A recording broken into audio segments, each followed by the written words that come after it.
Pero bago tayo magpatuloy ay pakilike ang ating video. Ganon din ang subscribe button, pati na rin ang bell icon para lagi kayong updated sa mga parating ko pang mga uploads.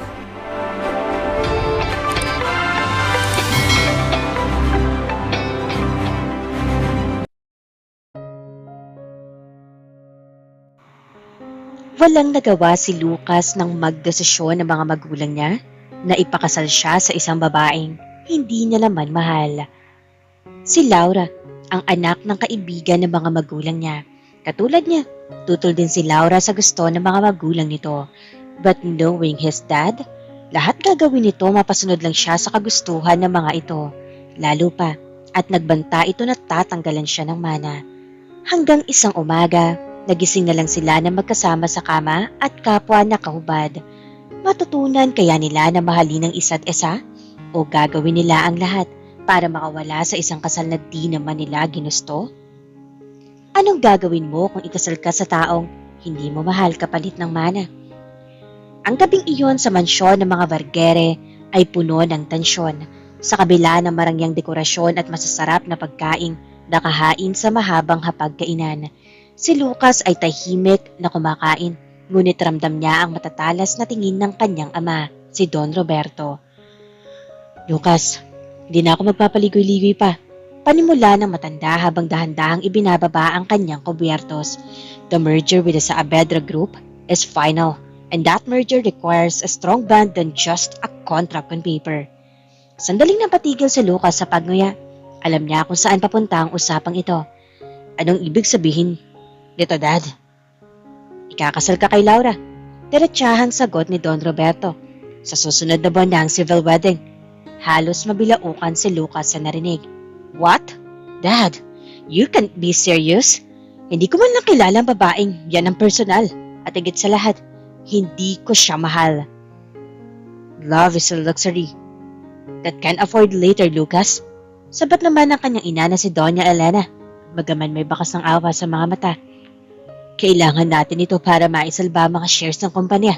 Kaibigan namin ng mga Saavedra at si Laura ay isang mabuting bata. Tumayo si Lucas, ramdam ang mabilis na pag-akyat ng dugo sa kanyang muka. Hindi ako isang piraso ng ari-arian na pwede ninyong ipamigay lang para sa negosyo. I have my own life. Padabog na hinampas ni Don Roberto ang lamesa, dahilan para magkalantugan ng mga kristal na baso. At ang life na sinasabi mo ay galing sa bulsa ko. Tandaan mo ito, Lucas. Kung hindi ka sisipot sa kasal na ito, kalimutan mong anak kita. Tatanggalan kita ng mana. Kukunin ko ang lahat ng sasakyan mo at sisiguraduhin kong walang kumpanya sa bansang ito ang tatanggap sa'yo. Let's see how your freedom feels like when you're starving on the streets. Napatulala si Lucas. Alam niyang hindi nagbibiro ang kanyang ama. Si Don Roberto ay taong may isang salita, malupit at hindi nababali ang desisyon. Samantala, sa kabilang panig ng lungsod, ganoon din ang senaryo sa bahay ni Laura. Umiiyak ang dalaga habang kausap ang kanyang mga magulang. Ma, please, may mga pangarap pa ako. Ayoko magpakasal sa taong hindi ko naman gusto. Pagsusumamo ni Laura, anak, para rin ito sa kinabukasan mo. Tugon ng kanyang ama. Mabait si Lucas. Gwapo, matalino, magugustuhan mo rin siya. Ngunit para kay Laura at Lucas, ang gabing iyon ang nagsilbing hatol sa kanilang kalayaan. Hindi nila alam na ang kanilang mga magulang ay matagal na palang nagkasundo at ang kanilang pagtutol ay parang pagpalo lamang sa hangin. Sa kanyang silid, tiningnan ni Lucas ang labas ng bintana habang hawak ang isang baso ng alak. Marriage? Fine. Pero huwag ninyong asahan na magiging masaya ang pagsasamang ito. Ito ang simula ng isang pagsasamang binuo ng pilit. Isang kasunduang puno ng puot at isang hinaharap na kapwa nila gustong takasan. Hindi mapakali si Lucas. Ang banta ng kanyang ama ay parang tali na unti-unting sumasakal sa kanyang leeg. Alam niyang kailangan niyang kumilos gamit ang isang kaibigan. Nakuha niya ang numero ni Laura at tinawagan ito para makipagkita sa isang eksklusibong bar sa Makati. Isang lugar kung saan sigurado siyang wala makakakilala sa kanila. Pagdating niya sa madilim at tahimik na sulok ng bar, naroon na si Laura. Suot nito ang isang simpleng puting dress. Ngunit bakas sa mga mata nito ang pagod at bahid ng nagdaang pag-iyak. I'm Lucas. Tipid niyang pakilala habang nauupo sa tapat ng dalaga. Alam ko, sagot ni Laura, hindi tumitingin sa kanya. Sikat ka sa mga balita. Ang rebelding anak ng mga Vergere. Napangisi ng bahagya si Lucas. At ikaw naman ang masunuring anak ng mga Saavedra. Pero sa tingin ko, pareho tayong ayaw sa mangyayari ito, hindi ba? Tumingin si Laura sa kanya ng diretso sa mga mata. Ayaw na ayaw ko, Lucas. May iba akong gustong gawin sa buhay ko. May plano ako para sa sarili ko na hindi kasama ang maging asawa ng isang lalaking ngayon ko lang nakaharap na malapitan. Good, dahil pareho tayo.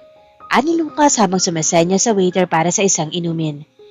Hindi rin kita mahal at wala akong balak na magpakaasawa sa iyo kahit kanino sa inyo. I have my life, my freedom. So, anong gagawin natin? Tanong ni Laura. Binantaan ako ng dad ko. Kapag hindi ako sumunod, kukunin nila ang lahat ng suporta para sa tinatayo kong maliit na art gallery. It's my dream, Lucas. Kailangan natin gumawa ng paraan para sila mismo ang magpa-cancel ng kasal. Mungkahi ni Lucas habang inilalapit ang mukha sa dalaga upang hindi marinig ng iba. Magpapakita tayo ng mga ugaling hindi nila magugustuhan. O kaya naman, ipakita natin hindi tayo magkasundo tuwing magkasama tayo sa harap nila. Nagkasundo ang dalawa sa isang lihim na alyansa. Sa loob ng isang oras, binuo nila ang isang plano. Magpanggap silang susunod sa gusto ng mga magulang, pero gagawa sila ng mga sabotahe sa mga pre-wedding events. Isang buwan, Laura. Isang buwan na pagpapanggap hanggang sa ma-realize nila na disaster ang pagsasama nating dalawa. Paninigurado ni Lucas. Sana nga, magtagumpay tayo. Pulong ni Laura. Bagaman may kaba sa kanyang dibdib, bago sila maghiwalay ng gabing iyon, isang mahigpit na pagkakamay ang naganap. Isang kasunduan sa gitna ng dilim. Isang alyansang binuo hindi ng pag-ibig, kundi ng isang layunin, ang makawala sa gapos ng kanilang mga magulang. Ngunit hindi nila alam. Sa labas ng bar, may isang itim na sasakyang kanina pa nakabantay. Ang mga tauhan ni Don Roberto ay hindi nawawala sa paningin nila. Ang bawat kilos nila ay nakaplano na rin sa panig ng kanilang mga magulang. Ang kanilang lihim na pagkikita ay bahagi lamang ng mas malaking patibong na hindi nila inaasahan. Isang linggo matapos ang kanilang lihim na pagkikita, tila naging kampante sina Lucas at Laura sa tuwing may family dinner. Nagpapanggap silang sibil sa isa't isa, ngunit palihim silang gumagawa ng mga paraan para magmukhang hindi tugba ang kanilang mga prioridad. Subalit si Don Roberto ay hindi basta-basta nauuto. Isang Biyernes ng hapon, nakatanggap si Lucas ng tawag mula sa kanyang ama. Maganda ka, may dinner tayo sa rest house sa Tagaytay. Kasama ang mga Saavedra, doon natin tatapusin ang mga detalye ng kasal. Walang nagawa si Lucas kundi sunduin si Laura. Handa ka na ba sa susunod na act? Tanong ni Lucas habang nasa loob sila ng sasakyan. Kinakabahan ako, Lucas. Masyadong kalmado ang mga magulang natin, parang may mali. Sagot ni Laura habang nakatingin sa labas ng bintana. Pagdating sa rest house, sinalubong sila ng isang marangyang buffet at malamig na simoy ng hangin. Naroon ang mga magulang nila. Nakangiti at tila may ipinagdiriwang. Mabuti at dumating na kayo, ani Don Roberto. Uminom muna tayo bago ang hapunan. This is a special vintage wine, galing sa France. Para sa inyong dalawa, bilang pagbati sa nalalapit ninyong pag-iisang dibdib. Inabutan sila ng tig-isang baso. Nagkatinginan sila Lucas at Laura. Ayaw sana nilang uminom. Ngunit sa ilalim ng mapunang tingin ng kanilang mga ama, wala silang nagawa kundi ubusin ang laman ng baso. Ang tapang ng lasa. Pulong ni Laura pagkatapos ng ilang nag-ok. Kaya mo yan. Isang gabi lang ito. Pagpapalokas loob ni Lucas. Bagaman siya mismo ay nakakaramdam na ng bigat sa kanyang mga talukap. Habang tumatagal ang gabi, unti-unting nakaramdam ang dalawa ng hindi maipaliwanag na pagkahilo. Ang boses ng kanilang mga bunggulang ay tila lumalayo. Ang paligid ay unti-unting dumidilim. Lucas, parang hindi ko na kaya. Huling narinig ni Lucas mula kay Laura bago siya tuluyang mawala ng malay sa sofa. Ang huling naalala ni Lucas ay ang malamig na tawa ni Don Roberto at ang pag-akay sa kanila ng mga tauhan patungo sa itaas na palapag ng rest house. Hindi nila alam. Ang gabing iyon ay hindi tungkol sa mga detalye ng kasal. Iyon ay ang gabing sisiguraduhin ng kanilang mga magulang na wala na silang kawala. Isang sitwasyon na hindi nila magagawang itanggi o takasan. Dahil pagising nila, magbabago ang lahat. Ang sikat ng araw na tumatagos sa siwang na makapal na kortina ang gumising kay Lucas. Mabigat ang kanyang ulo. Tila pinupukpok ng martilyo ang bawat panig ng kanyang bungo. Ramdam niya ang kakaibang lambot ng kama at ang mabangong amoy ng lavender, isang amoy na malayo sa kanyang sariling kwarto. Dahan-dahan niyang iminulat ang kanyang mga mata. Ngunit bago pa man siya makakilos, nakaramdam siya ng isang mainit na balat na nakadikit sa kanyang braso. Agad siyang napaningon sa kanyang tabi. Nalaki ang kanyang mga mata. Si Laura, natutulog pa ang dalaga. Mahimbing at tila walang kamalay-malay. Ngunit ang mas nakakapanginig ng tuhod para kay Lucas ay ang mapagtantong wala siyang suot na pang-itaas at sa ilalim na makapalaputing kumot, ramdam niyang pareho silang hubad. Laura! Laura, gising! Bulong ni Lucas sa may halong kaba. Niyugyug niya ng bahagya ang balikat ng dalaga. Dahan-dahang nagmulat ang mata si Laura. Lucas, bakit tayo?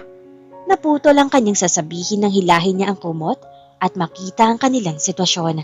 Isang malakas na tili ang muntik ng kumula sa kanyang bibig. Ngunit agad itong tinakpan ni Lucas gamit ang kanyang kamay. Huwag kang sumigaw. Hindi ko rin alam ang nangyari. Mabilis na paliwanag ni Lucas. Ngunit bago pa sila makabangon para hanapin ang kanilang mga damit na nakakalat sa sahig, biglang bumukas ang pinto ng kwarto. Pumasok si Don Roberto, kasunod ang ama ni Laura na si Don Artemio, si Doña Elena at ang mas malala, isang photographer na agad kinuha ang bawat angulo ng kanilang gulat na mga mukha. Anong ibig sabihin nito? Sigaw ni Don Roberto, bagaman may bakas ng tagumpay sa kanyang boses. Dad, this isn't what it looks like. May niligay kayo sa wine namin. Sigaw ni Lucas habang pilit na ibinabalot ang kumot sa kanilang dalawa ni Laura.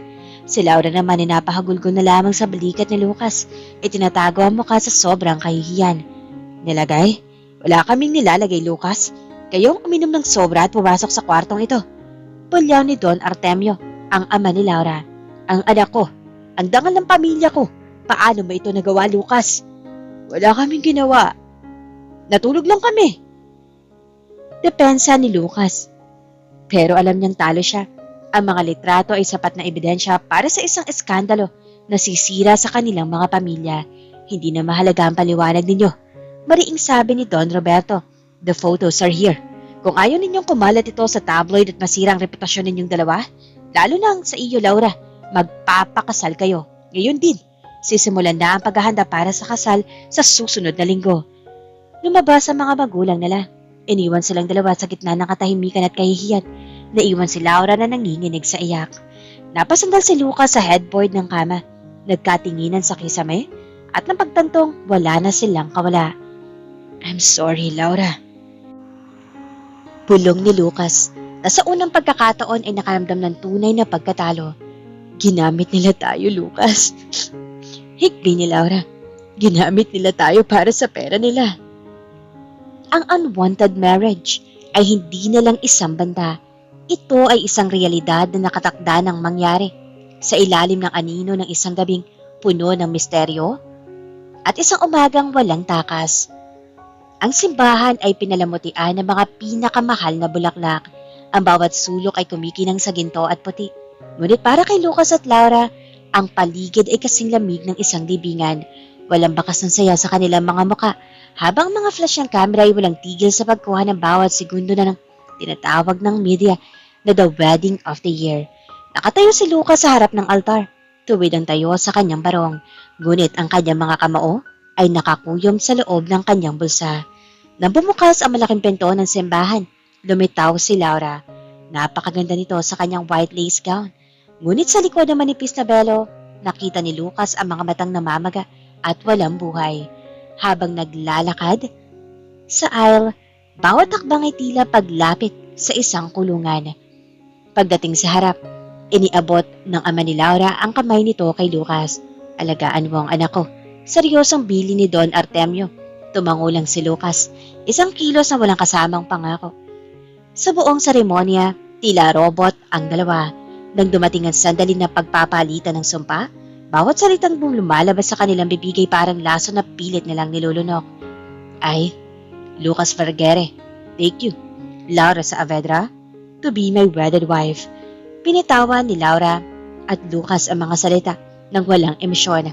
Ang kanyang boses ay malamig at patag. Nang si Laura na ang magsasalita, sandali siyang napatigil. Tiningnan niya ang kanyang mga magulang na nakaupo sa unang row. Nakangiti at tila tagumpay sa kanilang plano. Huminga siya ng malalim. I do. I now pronounce you husband and wife. You may now kiss the bride. Nagkaroon ng nakatitiling katahimikan. Dahan-dahang itinaas ni Lucas ang belo ni Laura. Nagtama ang kanilang mga mata. Puno ng hinanakit, pagod at takot. Lumapit si Lucas at idinikit ang kanyang labi sa noo ni Laura. Isang halik na walang alab. Isang halik na tanda ng pagsuko. Ang unang gabi sa bagong bahay. Matapos ang margarbong ngunit walang pusong reception, dinala sila sa isang penthouse na regalo ng mga Vergere. Pagkasara pa lang ng pinto, agad na tinanggal ni Lucas ang kanyang barong at ibinato ito sa sofa. Huwag mong isiping totoong kasal ito, Laura. Bungad ni Lucas habang hindi tumitingin sa kanya. Asawa kita sa papel, sa harap ng media, at sa harap ng mga magulang natin. Pero dito sa loob ng bahay na ito, estranghero tayo. Kinuha ni Laura ang kanyang maleta, nanginginig ang kamay sa pagod. Naniniwala ka ba talagang may gusto akong mangyari sa atin? Mas lalo ko lang kinamumuhian ang bahay na ito dahil kasama kita. Mabuti, sagot ni Lucas. Dahil narito ang mga ground rules natin para hindi tayo magpatayan. Hiwalay na kwarto. Ang master's bedroom ay sa iyo. Doon ako sa guest room. Huwag kang papasok sa teritoryo ko na walang paalam. Walang pakialaman. Huwag mo itatanong kung nasaan ako kung sino ang kasama ko. Ganoon din ako sa iyo. The perfect act. Sa harap ng pamilya natin, kailangan natin magpanggap. Pero sa oras na pumasok tayo sa pintong ito, tapos na ang palabas. Tiningnan siya ni Laura ng matapang. Idagdag mo ito. Walang hawakan. Huwag mo akong hahawakan maliban na lang kung talagang kailangan sa harap ng tao. Deal. Maikling sagot ni Lucas bago ito naglakad patungo sa kanyang kwarto at malakas na isinara ang pinto. Naiwan si Laura sa gitna ng malawak at marangyang sala. Suot pa rin ang kanyang pangkasal na gown. Sa gitna ng katahimikan, doon lang siya humagulgol. Ang kasal na pinapangarap ng marami ay naging simula ng kanyang pinakamalaking bangungot. Ang unang umaga ni Lucas at Laura bilang mag-asawa ay hindi nagsimula sa almusal sa kama, kundi sa isang malakas na kalabog ng pinto ng banyo. 6:00 pa lang ng umaga ay gising na si Laura. Sanay siya sa disiplina at kaayusan. Ngunit paglabas niya ng kwarto, ang bumungad sa kanya ay ang mga sapatos ni Lucas na nakakalat sa hallway, ang mamahaling relo nito na nasa ibabaw ng dining table at ang amoy ng alak na nanatili sa sala mula kagabi. Lucas, gising! Sigaw ni Laura habang kinakalampag ang pinto ng guest room. Bumukas ang pinto at lumabas ang isang antok na Lucas. Magulo ang buhok at naka-boxer shorts lang. Ano ba? Ang aga-aga pa, Laura. Bakit ka ba sumisigaw? Ang dumi ng sala. Ang dumi ng kusina. Hindi ba kasama sa ground rules mo ang pagiging sibilisado? Pulyaw ni Laura habang itinuturo ang mga kalat. I didn't sign up to be your maid, Lucas. Napairap si Lucas at tumilig sa hamba ng pinto. At hindi ko rin sinabing maging nanay kita. May darating na cleaning service mamayang hapon. Hayaan mo yan dyan. Hapon? Hindi ako makakatagal sa bahay na ganito ang itsura hanggang hapon. Dito na nagsimula ang serye ng mga bangayan na nagpayanig sa penthouse. Ang clash of personalities sa loob ng 1 linggo, naging parang aso't pusa ang dalawa. Sa kusina, nagluto si Laura ng isang healthy breakfast, salads at wheat bread. Na makita ito ni Lucas, nag-order ito ng tumpak-tumpak na fast food gaya ng fried chicken at burgers. Masarap ang unhealthy, Laura. Subukan mo, baka sakali mabawasan yung kasungitan mo. Pang-aasar ni Lucas habang nilalakasan ng tunog ng pagnguya. Sa laundry, nagalit si Lucas na makitang sinali ni Laura ang kanyang mga mamahaling silk shirts sa regular na labada. Do you have any idea how much this cost? Sinisira mo ang gamit ko. Sa banyo, palagi nauubusan ng mainit na tubig si Laura dahil laging nauunang maligo si Lucas. ang pagkatagal-tagal. Alam mo, Lucas, kung ganito ka rin lang naman kasama sa bahay, mas mabuti pang bumalik na lang ako sa amin. Sigaw ni Laura, isang gabi, matapos na matapakan ang basa at maduming medyas ni Lucas sa sala. Di bumalik ka, pero tandaan mo, oras na lumabas ka sa pintong yan, kukunin ng daddy mo ang art gallery mo. Are you willing to lose your dream over a pair of socks? Balik na hamon ni Lucas na alam ang kahinaan ng dalaga. Napatahimik si Laura. Ramdam niya ang panggigigil, ngunit wala siyang magawa. Huminga siya ng malalim at kumuha ng isang masking tape. Fine, hahatiin natin ang bahay na ito. Mariing sabi ni Laura. Gamit ang masking tape, gumawa si Laura ng guhit sa gitna ng sala, sa kusina at maging sa loob ng refrigerator. Wag na wag kang tatapak sa side ko. At wag na wag mong itatabi ang junk food mo sa organic vegetables ko. This is my territory and this is your mess. Sabi ni Laura bago padabog na pumasok sa kanyang kwarto. Napailing na lang si Lucas habang tinitingnan ng guhit sa sahig. Para tayong mga bata. Ngunit habang tinitingnan niya ang pitong isinara ni Laura, hindi niya mapigilang mapansin ang isang bag at mga bagay. Sa kabila ng galit at bangayan, ang penthouse na dati ay napakatahimik at malamig ay tila nagkaroon ng buhay. Isang buhay na puno ng ingay at tensyon. Ngunit buhay na buhay.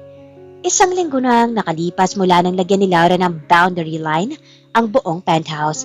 Naging tahimik ang kanilang pagsasama. Isang katahimikang puno ng pasiklaban ng tingin. Ngunit ang kapayapaang ito ay agad na nayanig sa pagdating ng isang imbitasyon para sa isang art gala. Bilang bahagi ng kanilang pagpapanggap, kailangan dumalo ni Lucas at Laura. Si Laura ay nagniningning sa kanyang emerald green gown, habang si Lucas ay elegante sa kanyang navy blue suit. Sa harap ng mga kamera, nakahawak si Lucas sa baywang ni Laura. Ngunit sa sandaling makapasok sila sa loob ng hall, agad silang naghiwalay. I'll be at the bar. Huwag kang gagawa ng eksena. Malamig na bilin ni Lucas bago iniwan ang asawa. Habang seryoso nakikipag-usap si Lucas sa ilang business associates, hindi niya mapigilang mapadako ang tingin sa kabilang bahagi ng hall. Doon, nakita niya si Laura na tumatawa. Isang tunay na tawa na hindi niya pa nakikita sa bahay. Kausap nito ang isang matangkad at mestisong lalaki, si Mark, isang kilala art curator at dating manliligaw ni Laura. Laura, you look breathtaking. Sayang at naunahan ako ni Vergere. Narinig ni Lucas na sabi ni Mark habang hinahawakan nito ang kamay ni Laura para halikan. Kumulo ang dugo ni Lucas. Anong karapatan niyang hawakan ng asawa ko? Tanong niya sa sarili, bagaman alam niyang wala siyang pakialam dapat. Pilit niyang ibinaling ang atensyon sa kausap. Pero bawat malakas na tawa ni Laura ay parang kurot sa kanyang pandinig. Hindi nakatiis si Lucas. Lumakad siya na mabilis patungo sa dalawa at biglang inakbayan si Laura ng mahigpit. Mas mahigpit kaysa sa kailangan para sa pagpapanggap. Han, I've been looking for you. Sino itong kausap mo? Tanong ni Lucas. Ang boses ay puno ng autoridad at may bahid ng pagbabanta. Lucas, this is Mark, old friend. Medyo gulat na pakilala ni Laura. Art curator, I'm helping Laura with her future gallery. Dugtong ni Mark na may mapang-asang ngiti. You're a lucky man, Lucas. Although, I heard this marriage was sudden. Humigpit ang kapit ni Lucas sa baywang ni Laura. Sudden or not, she's my wife, and I don't like other men touching what's mine. Excuse us. Walang sabi-sabing hinila ni Lucas si Laura palayo sa hall hanggang sa makarating sila sa parking lot. Ano ba, Lucas? Nasasaktan ako. Sigaw ni Laura habang binabawi ang kanyang braso. Ano bang problema mo? Nagpapanggap lang tayo, di ba? Bakit kailangan maging bastos ka kay Mark? Ang problema ko ay ang asawa ko na parang nakakalimot na may dala siyang apelido ko.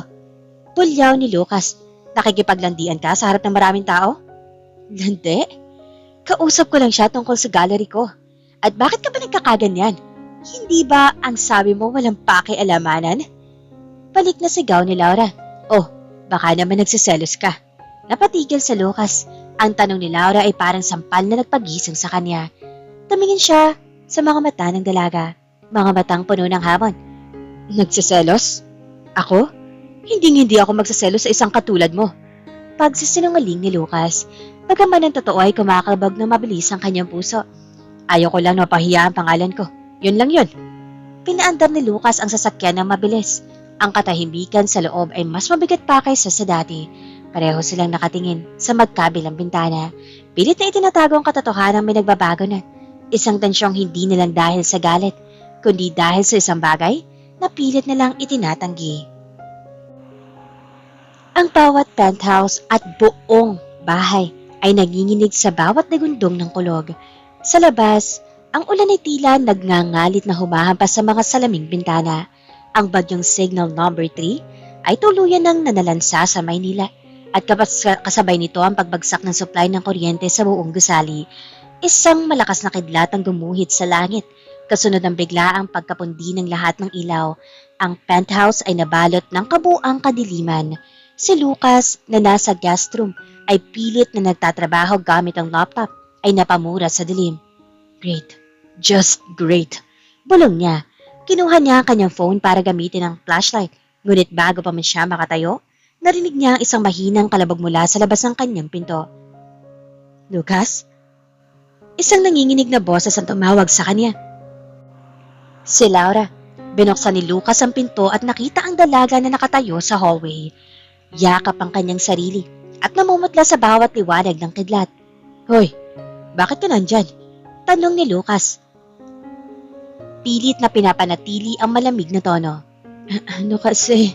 Isang malakas na kulog ang muling sumabog. Napatalon si Laura at nang hindi na namamalayan ay napakapit siya sa braso ni Lucas. Ayoko ng dilim at lalong ayoko ng kulog. Naramdaman ni Lucas ang panginginig ni Laura. Ang matapang at masungit na babaeng lagi nakikipag-asaran sa kanya ay mukhang isang batang takot na takot sa dilim. Nawala ang inis ni Lucas. Sa unang pagkakataon, nakaramdam siya ng pangangailangang protektahan ang asawa. Halika sa sala. Mas maluwag doon. Marahang sabi ni Lucas. Inakay niya si Laura patungo sa malaking sofa. Nagsindi sila ng ilang scented candles na nakatago sa drawer. Ang dilaw na liwanag ng kandila ay nagbigay ng isang mainit at romantikong atmosfera sa gitna ng malamig na gabi. Nakaupo sila sa magkabilang dulo ng sofa. Ngunit sa bawat malakas na kulog, unti-unting lumalapit si Laura sa pwesto ni Lucas. I'm sorry. Tungkol kagabi. Biglang sabi ni Laura, ang boses ay mahina at seryoso. Hindi ko gustong ipahiya ka sa harap ni Mark. Pero, totoo ang sinabi ko. He's just a friend. Napatingin si Lucas sa dalaga at liwanag ng kandila ay sumasalamin sa mga mata ni Laura. I was a jerk, Laura. Hindi ko rin alam kung bakit ako uminit ng ganoon. Maybe I'm just tired of this whole acting. Alam mo, Lucas, buntong hininga ni Laura habang nakatingin sa apoy ng kandila. Pinangarap ko ring inasal, pero hindi ganito. Pinangarap kong maglakad sa aisle na ang lalaki naghihintay sa akin ay yung taong pinili ko. Hindi yung taong pinili ng bank account ng daddy ko. Natahimik sa Lucas. Ako rin naman. Akala ng lahat kontrolado ko ang buhay ko dahil may pera ako. Pero ang totoo, sunod-sunuran lang ako para hindi mawala ang lahat ng pinaghirapan ko. Sa gitna ng bagyo, sa loob ng isang madilim na penthouse, doon nila nahanap ang kanilang pagkakapareho. Hindi sila magkaaway, pero pareho silang biktima ng ambisyon ng ibang tao. Naramdaman ni Lucas ang pagkabigat ng balikat niya. Nakasandal na pala si Laura sa kanya. Ang mga mata nito ay nakapikit na sa pagod at antok. Sa halip na lumayo, dahan-dahang inakbayan ni Lucas ang asawa at hinayaan ito matulog sa kanyang dibdib. Sa gabing ito lang, Laura. Bulong ni Lucas sa hangin. Sa gabing ito lang, hindi tayo magpapanggap na galit sa isa't isa. Habang humuhupa ang bagyo sa labas, isang bagong uri naman ng damdamin ang nagsisimula mabuo sa loob ng kanilang mga puso. Isang damdaming mas mapanganib kaysa sa anumang bagyo. Maagang nabulabog ang katahimikan ng penthouse nang tumunog ang intercom. Si Lucas, nakagigising lang sa umaga, pagkakasandal sa sofa, kasama si Laura kagabi, ay nagmadaling tingnan ang monitor. Nanlaki ang mga mata na makita ang kanyang ina at ang ina ni Laura na nasa lobby. Laura, gising. Ang mga mami natin, paakyat na. Tarantang sigaw ni Lucas. Agad na napabalik si Laura. Ano? Bakit hindi sila nagsabi? Ang kalat ng sala at bakit tayo magkasama rito? Wala nang oras para magpaliwanag. Iligpit pa yung masking tape sa sahig. Ililipat ko lang itong mga unan sa kwarto mo. Utos ni Lucas. Sa loob na 5 minuto, nagbisto lang na sa isang karera ang dalawa. Itinapa ng mga junk food sa ilalim ng sofa. Inayos ang mga damit at sa huling segundo, bago bumukas ang pinto, mabilis na tumalon si Lucas sa tabi ni Laura at inakbayan ito. Surprise! Bungad ni Doña Elena at Doña Carmina. Oh, Look at you two. Mukhang napuyat kayo sa pag-aayos ng bahay. Nakangiting sabi ng ina ni Lucas habang tinitingnan ang magulong buhok ng dalawa. Opo ma'am. Nag-movie marathon lang kami dahil sa bagyo. Pagsisinungaling ni Lucas habang pilit nang humingiti, masinigpatan pa niya ang yakap kay Laura. Di ba, Han? Yes, Han. Sobrang saya namin kagabi. Sagot ni Laura na may kasama pang malambing na haplos sa dibdib ni Lucas.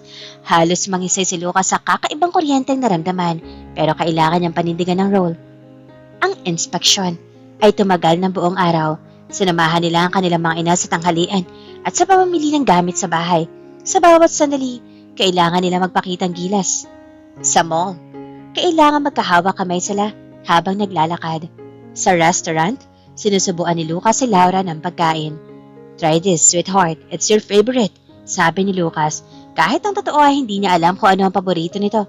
Sa harap ng salamin, kinailangan nilang magyakapan para sa isang stolen photo na ipopost ng kanilang mga ina sa social media. Ngunit sa likod ng mga ngiti at tawanan, may mga sandaling nagkakatitigan sila ng matagal.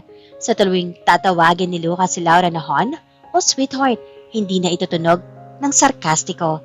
At sa tuwing sasandal si Laura sa balikat ni Lucas, hindi na siya nakakaramdam ng pandidiri. Nang sa wakas ay makaalis na ang kanilang mga magulang nang dapit hapon, kapwa sila napasandal sa pinto ng penthouse. Hingal na hingal. Grabe. Akala ko, mabubuko na tayo doon sa masking tape na naiwan sa ilalim ng rug. Hingal na sabi ni Laura. Natawa na mahina si Lucas. Tiningnan niya si Laura. Magulo. Magulo ang ayos. Pagod. Pero may kakaibang ganda sa ilalim ng dapit hapong liwanag. Magaling ka palang umarte, Laura. Yung paghaplas mo sa dibdib ko kanina, muntik na akong maniwala. Namula ang mga pisngi ni Laura. Ikaw din naman. Yung pagtawag mo sa akin ng sweetheart, parang totoo. Sandaling namayani ang katahimikan. Ang pagkukunwari na ginawa nila sa buong araw ay nag-iwan ng isang tanong sa kanilang isipan. Saan ba nagtatapos ang pag-arte at saan nagsisimula ang katotohanan? Gutom na ako. Basag ni Lucas sa katahimikan. Gusto mong magluto ako? Walang halong biro. Masarap akong gumawa ng pasta. Napangiti si Laura. Sige, pero sa side ko tayo kakain. Wala nang masking tape. Pero akin pa rin ang kalahati ng table. Deal. Sagot ni Lucas. Habang sa loob-loob niya, unti-unti na niyang tinatanggap na ayaw na niyang bumalik sa walang pakialamanan sa buhay nila dati. Gabi ng engrandeng anibersaryo ng Vergere Group, ang ballroom ng isang 5-star hotel ay puno ng mga makapangyarihang tao sa negosyo. Ito ang gabing kailangang ipakita nila Lucas at Laura na sila ang power couple ng taon. Si Laura ay isang pangitain ng kagandahan sa kanyang body-hugging crimson gown na may mataas na biyak, habang si Lucas ay mistulang hari sa kanyang bespoke black tuxedo. Sa bawat hakbang nila, bumubulong ang karamihan sa paghanga. Stay close to me.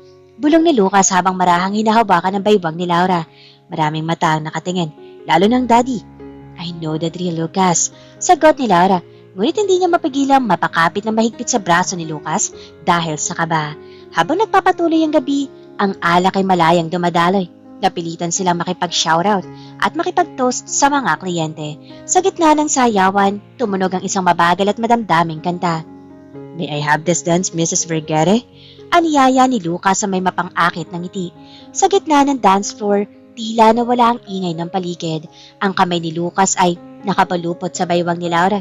Habang ang mga kamay ni Laura ay nakasabit sa leeg ni Lucas, ang kanilang mga katawan ay halos walang puwang. You look dangerously beautiful tonight, Laura. Mahinang bulong ni Lucas. Ang boses ay paos at puno ng emosyon na hindi niya na maikubli. And you're being too charming, Lucas. Baka makalimutan kong script lang ito. Sagot ni Laura, bagaman ang kanyang puso ay kumakabog ng mas mabilis kaysa sa musika. Nang matapos ang kanta, isang grupo ng mga lasing na kaibigan ni Lucas ang lumapit. Hoy, Lucas, hindi namin kayo nakita naghalikan sa kasal. Puro sa noo lang. Show us some real love, man. Sigaw ng isa sa mga ito. Kiss! Kiss! Kiss! Udyok ng mga tao sa paligid. Nakita ni Lucas ang pagkapahiya sa mukha ni Laura. Tumingin siya sa malayo at nakita ang kanyang ama na nakamasid. Tila naghihintay kung totoo ba ang lahat. Just for show.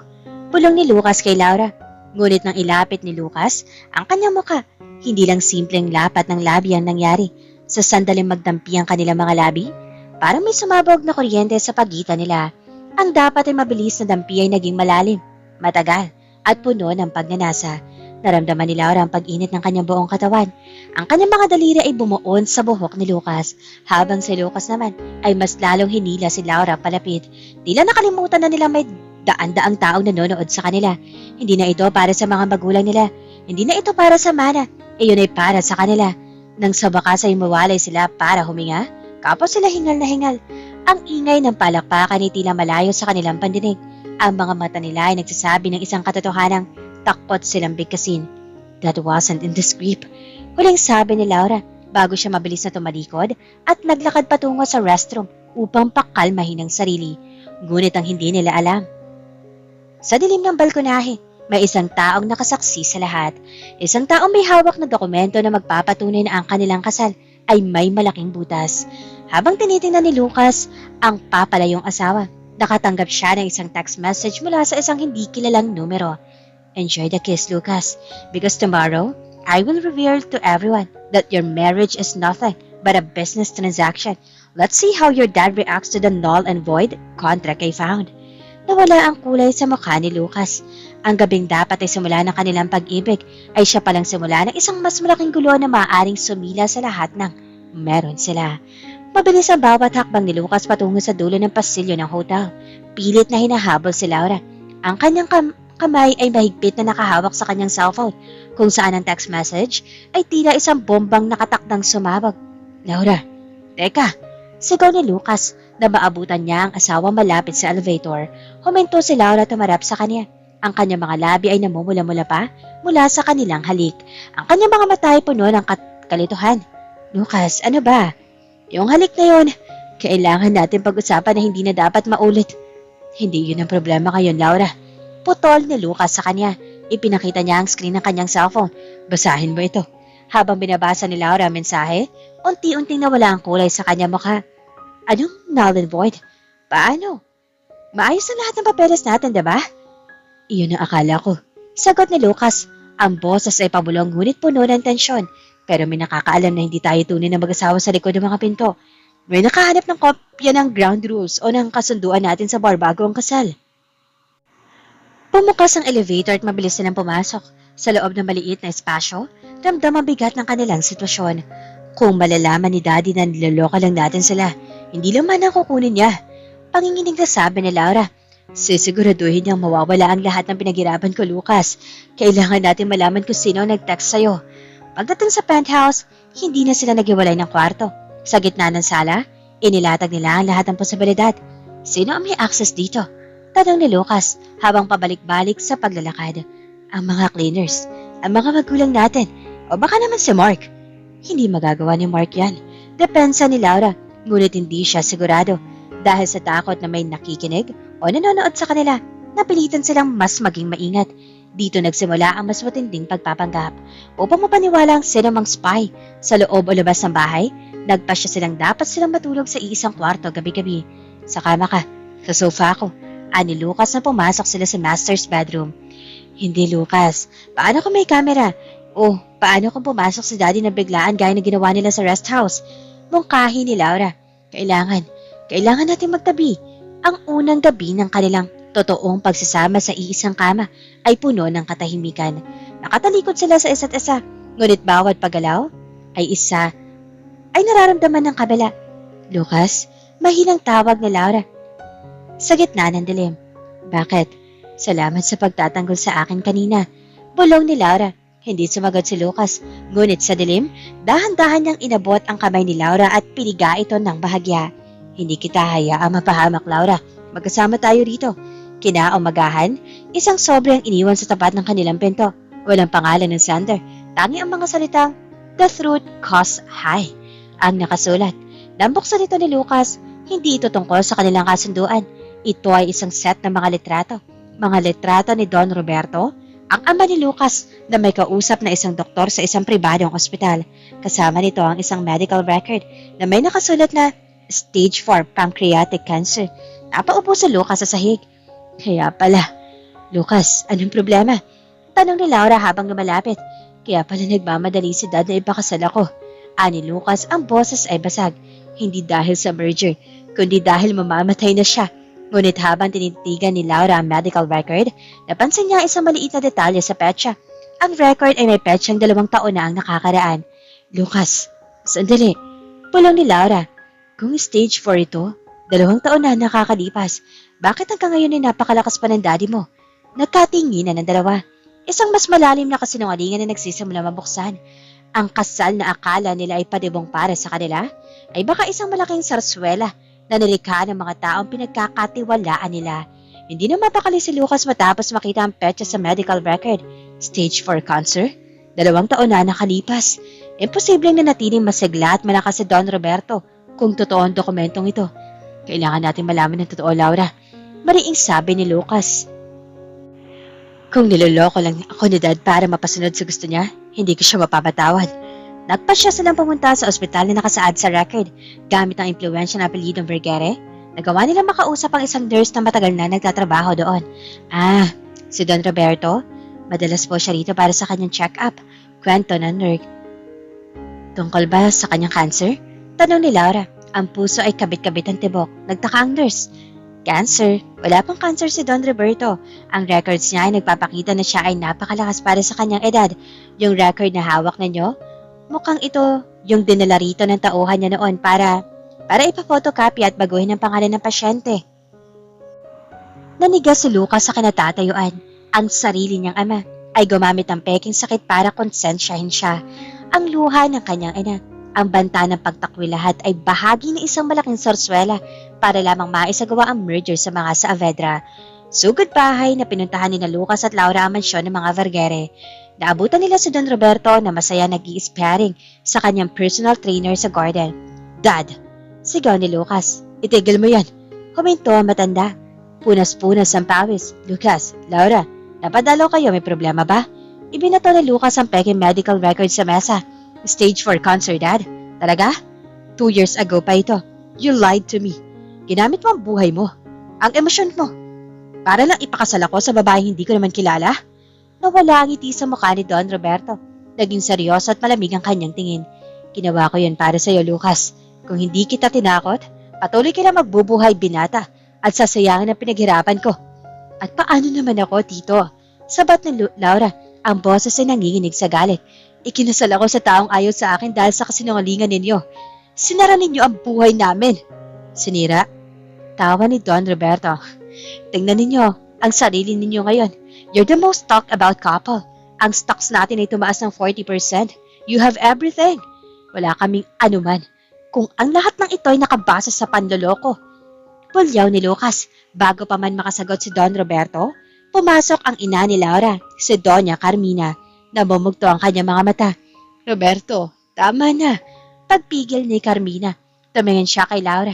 Anak, kailangan mong malaman ng totoo. Hindi lang ito tukol sa kumpanya. Ano pa ang hindi namin alam? Tanong ni Laura.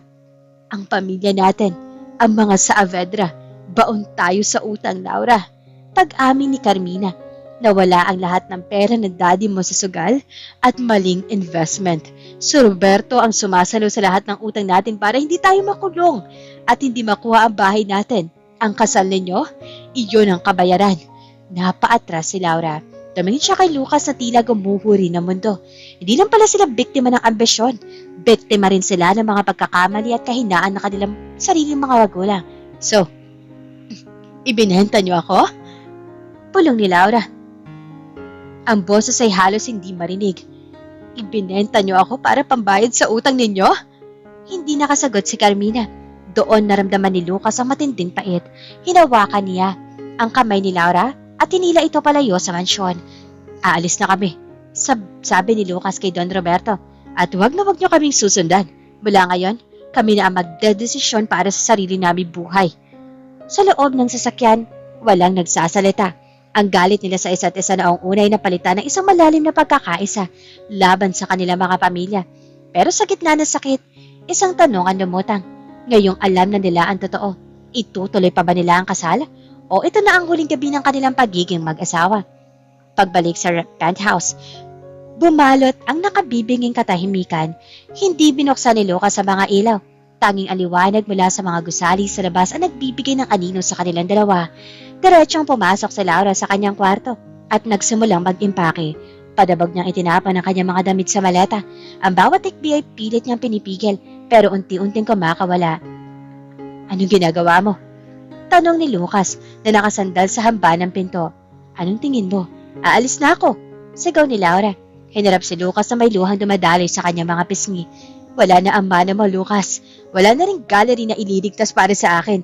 Ibinenta ako ng sarili kong mga magulang. Wala na tayong dahilan para manatili sa sarswelang ito. So, ganoon na lang yon? Kalmadong tanong ni Lucas. Pero baka sampait sa kanyang boses. Pagkatapos ng lahat, tatalikuran mo lang ito? Bakit, Lucas? Para saan pa? Sigaw ni Laura habang hinahampas ang dibdib ni Lucas. Para sa kasal na ito, na nagsimula sa isang lie, na nabuo dahil sa isang patibong, hindi mo ako mahal, at lalong hindi kita mahal. Biglang hinawakan ni Lucas ang magkabilang braso ni Laura, sapat na sa lakas para mapatigil ito, pero hindi para saktan. Tumingin siya ng diretso sa mga mata ng dalaga. Sinungaling ka, bulong ni Lucas. Ano? Sabi ko, sinungaling ka. Ulit na Lucas, ang boses ay nanginginig sa emosyon. Dahil ako, pagod na ako magpanggap na wala akong pakialam sa'yo. Pagod na ako magpanggap na hindi ako nagsiselos kapag may ibang tumitingin sa'yo. Pagod na ako magpanggap na hindi ako masaya kapag katabi kita sa pagtulog.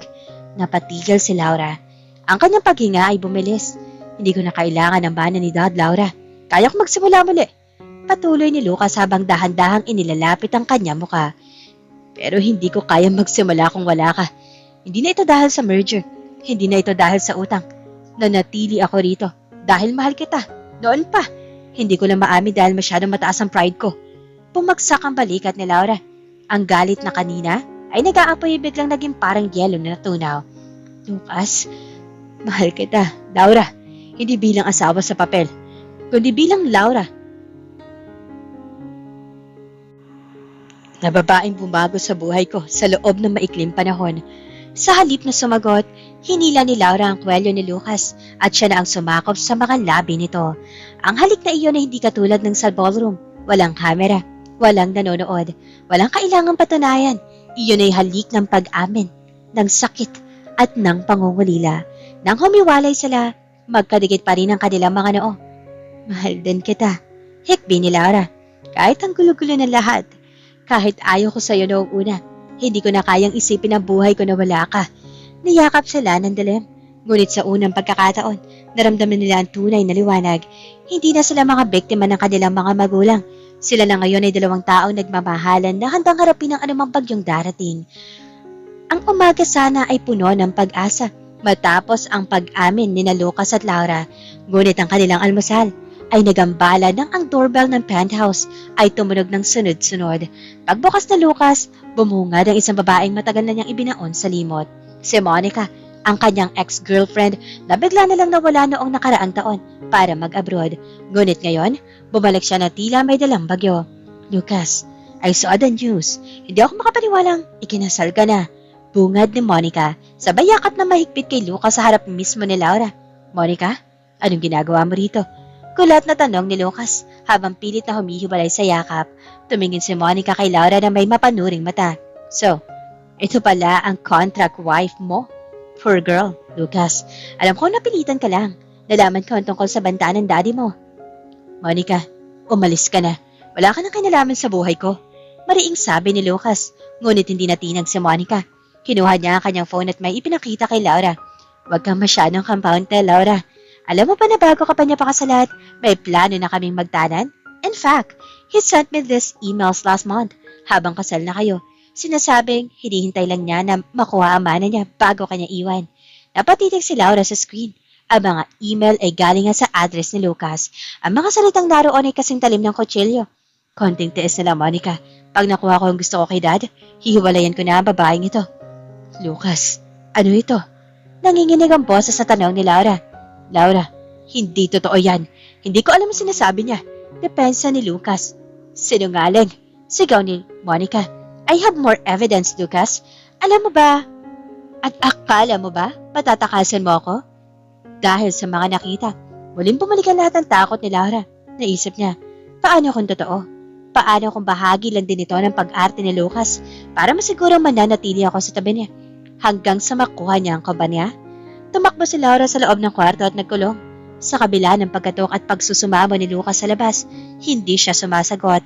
Ang bawat salita ni Monica ay tila laso na unti-unting pumapatay sa pag-ibig na kagabi lang ay ipinagdiwang nila. Laura, please, pakinggan mo ako. Hack ang email ko o gawa-gawa lang yun ni Monica para sirain tayo. Sigaw ni Lucas mula sa labas ng pinto. Ngunit si Laura ay nakaupo sa sahig, umiiyak. Pagod na akong maloko, Lucas. Pagod na ako. Imbes na sumuko, gumamit si Lucas ng sarili niyang koneksyon. Tinawagan niya ang kanyang head of security at IT specialist. Sa loob ng ilang oras, napatunayan niyang ang mga email ni Monica ay backdated at galing sa isang peking server na ginawa ng babae para lang makuha siyang muli. Sa utos ni Don Roberto, nalaman ni Lucas na ang pinakamasakit na katotohanan. Si Don Roberto ang nagbayad kay Monica para bumalik at manggulo. Gusto na matanda na sirain ang tunay na ugnayan ng dalawa para mapanatili ang kontrol sa kanila. Gamit ang ebidensya, pilit na pinalabas ni Lucas si Laura. Ipinakita niya ang login history ng kanyang account at ang transaksyon ng ama niya kay Monica. Laura, tingnan mo ito. Ang daddy ko ang may gawa nito. Ayaw nila maging masaya tayo ng totoo dahil baka hindi na tayo sumunod sa mga susunod nilang plano. Paliwanag ni Lucas habang may luha pa rin sa mga mata. Gusto nilang maghiwalay tayo para muli nating kailanganin ng tulong nila. Please, maniwala ka sa akin. Nakita ni Laura ang katapatan sa mga mata ni Lucas. Sa sandaling iyon, napagtanto niya na ang mundo nila ay puno ng mga taong gusto silang paghiwalayin. Kung susuko siya ngayon, panalo ang mga taong gumamit sa kanila. Hindi ko nahahayaang may makailan pa sa atin, Lucas. Bulong ni Laura habang binubuksan ng pinto at niyayakap si Lucas. Lalaban tayo. At sa pagkakataong ito, tayo na ang gagawa ng sarili nating ending. Isang buwan ang limupas mula nang harapin ni Lucas at Laura ang paninira ni Monica. Sa halip ng magpaapi, nagpasya silang tuluyan ng pumitaw sa karangyaan ng kanilang mga pamilya.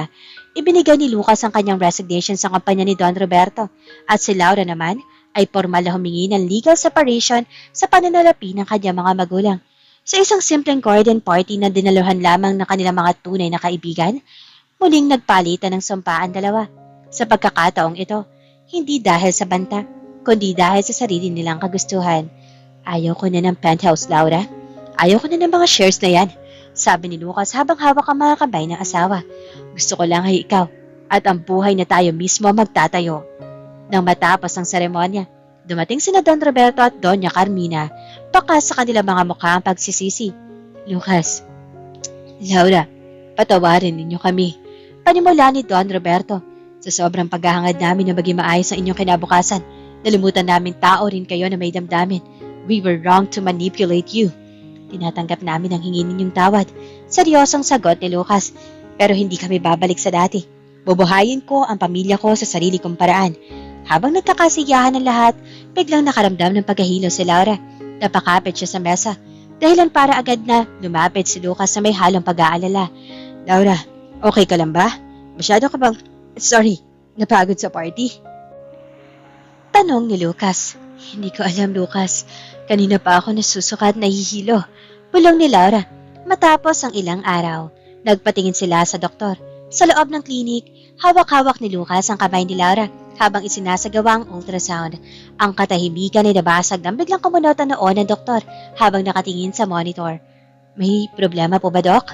Kabado na tanong ni Lucas. Gumiti ang doktor at tinarap ang monitor sa kanila. Wala namang problema, Lucas. Sa katunayan, mukhang kailangan ninyong maghanda ng 3 crib, 3 set ng damit, at 3 beses na pag-aaruga. Nanlaki ang mga mata ni na Lucas at Laura. Ano po ang ibig sabihin ninyo?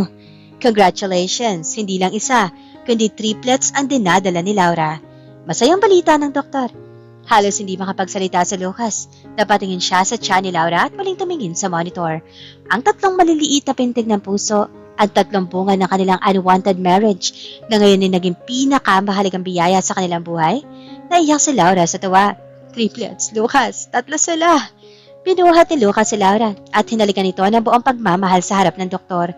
Hindi ko akalain na sa isang pilit na kasal, bibigyan ako ng tadhana ng 3 dahilan para mas maging mabuting tao.